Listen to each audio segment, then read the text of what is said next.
Các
con đây, ai nhìn ảnh này, ê đây đây, hai tất cả có hai nào,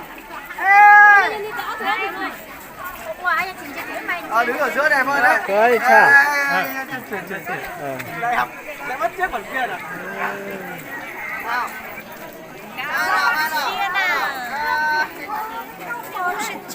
nó để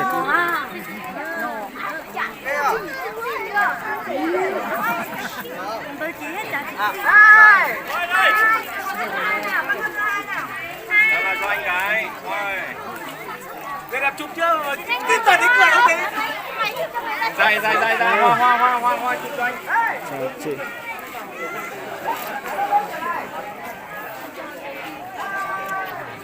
Đấy.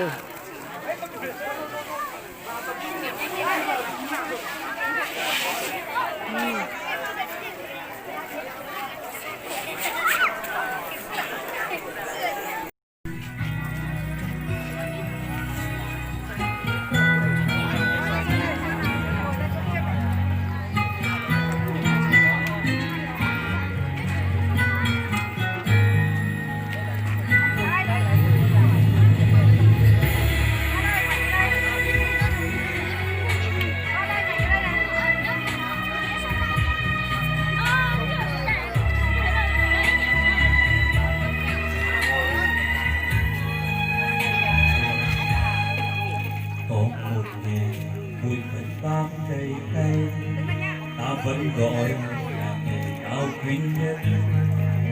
Có một nghề không trồng cây vào đất, mà cho đời những đóa hoa thơm. Có một nghề lặng thầm những đêm thâu, bên đêm khuya miệt mài chàng giáo án. Giọt mồ hôi rơi nhuệ tràn rơi, đó là nghề giáo tôi yêu. Như vầng trăng tỏa sáng khắp muôn nơi, như hàng cây đã vào mùa lá rụng. Đón như về ơn quân cao trắng, khi hè về xuân sao tiếng về ngân. Như dòng sông êm đềm trôi theo tháng năm, như cánh buông trời đầy khát vọng. Đưa đàn em thơ đến chân trời mơ ước, ôi tự hào nghề giáo tôi yêu.